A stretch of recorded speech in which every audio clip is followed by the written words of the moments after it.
Alrighty, you guys, so we are back here, and now you probably already watched the video about that big fish that I caught, and now I have the hard plastic bluegill tied on, and we'll hopefully catch a nice fish on that. Hopefully, I don't know if we will, but maybe we might be going back to that same place this Wednesday or Tuesday. I don't know though, we may not be.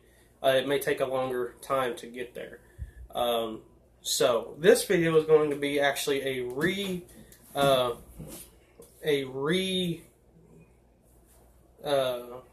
another video about another video I done back a while back. This is going to be a redone video. I done it before, back when my camera was all messed up, when it was all messed up. So I figured, you know what, why not go ahead and redo that video, because it is one of my favorite stories to tell. So this video, the first video is called like my coolest hunt ever, or something like that. I'm not going to title this one that, because, you know, that'd be stupid. But, yeah. So that's, if you want to go and watch that video, I don't know how to link videos and stuff, so I guess just go down and look through my channel and try to find that video. It's one of my earlier videos, but this is one of my favorite stories to tell, so I go ahead and get into it. So how this all happened was, this was back in November. Now this was after I killed the 12-pointer, but before I killed the 11-pointer, which I'm going to do the 11-pointer video sometime this week, hopefully. But anyway, yeah. So I had a tag left, and I already used one on the 12-pointer. I had one tag left for a buck and a doe. And so I was sneaking down through the woods. This was back November 20th. I was sneaking down through the woods, and I look over through some honeysuckle and sticker bushes, and there's this big buck with two does. Like, nice big buck. And it runs off with the does, and it was getting late, so I didn't have enough time to go chase after him. So I just went home and thought I'd come back the next day. Well, I couldn't go back the next morning because the next morning was Monday, and I had to go back and do school. So the next evening, I showed back up over there, and I sat by an old stump that looked like it had been caught on fire or something. And then behind me there was a big tree fell over, or it was cut down. Well, I keep hearing something talking. I keep forgetting it's that radio in there. But anyway, so I got a big falling down tree behind me, and I got a stump right like behind me. And then I'm sitting in my little chair thing, a little camouflage hunting chair. I got my bow in my hand and everything, and I sat there for probably 2, maybe 3 hours, and don't see nothing, and then I finally see a doe. I'm thinking, okay, so maybe there is some does moving. You know, it's in November, so maybe there's some estrus scent around now. So if those are moving, the bucks probably are too. So I'm sitting there, and after I see that doe, the doe disappears. I don't know where she went. I don't know if it's the same doe or not. But that doe disappears, and then I look over and I see this deer's leg.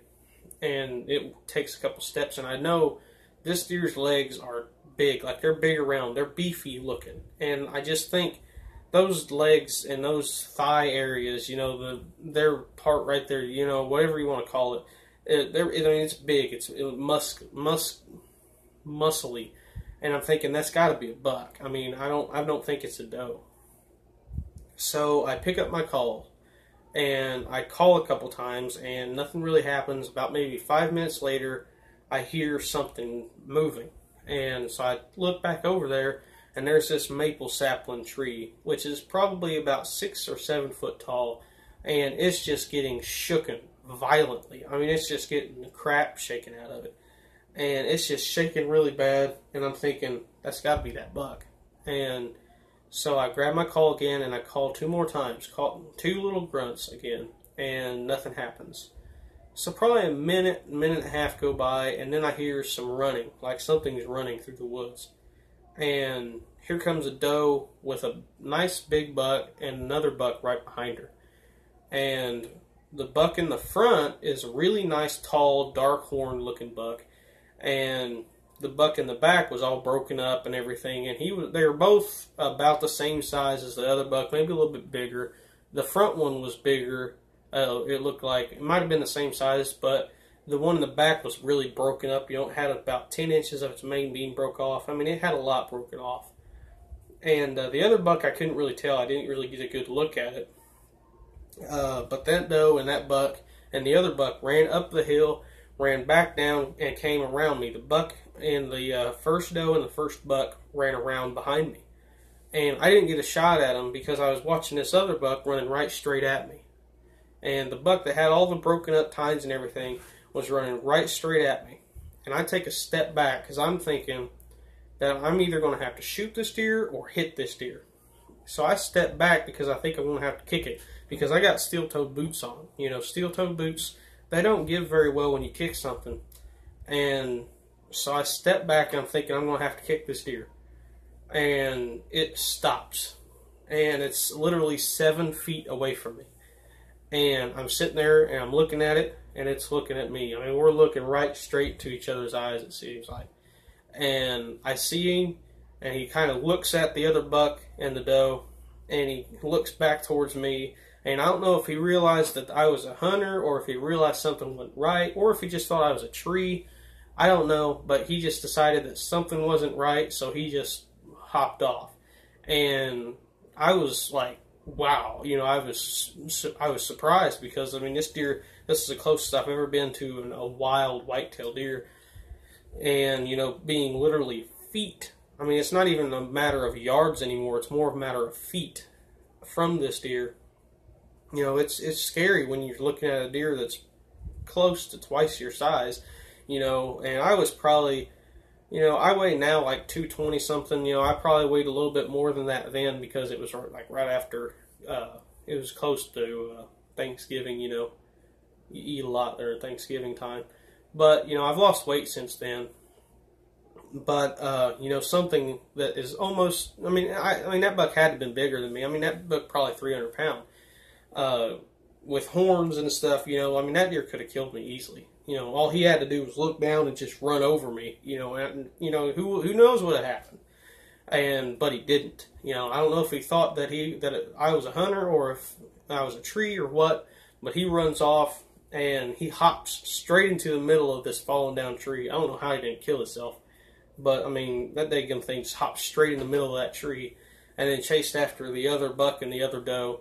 And then here comes 2 spikes and a fork, and they come up around here looking around. They walk off, and then I'm sitting there after that, and I'm thinking, boy, you know, that's crazy. You know, I'm sitting there and I'm thinking, man, that was crazy. And then all of a sudden I hear 2 little steps in the leaves, and I look over like this right here, and there's an 8-pointer about that wide standing there, literally a couple feet, maybe like 3 yards from me. And I'm like, oh crap, man, I didn't even know this deer was there. I mean, it snuck up on me. And it wasn't big enough to shoot. I wasn't going to shoot him because, you know, he was small and he was young, and I think he's going to be a nice deer in the coming up years. But, you know, it kind of scared me a little bit because I didn't know he was there. But, you know, it's one of my favorite hunting stories to tell. And I hope you guys enjoyed that story. I may have left some parts out that I can't remember. But if I did, I'm sorry. I don't think I left any parts out that I know of. But yeah.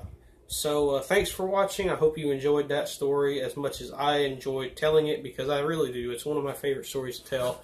It's right up there with the day that I killed the 11-pointer and the 12-pointer. So I hope you guys like it, like I've said like 12 times already. But thanks for watching. Make sure you like, comment, and subscribe. I forgot to say that in my last video, but thank you anyway.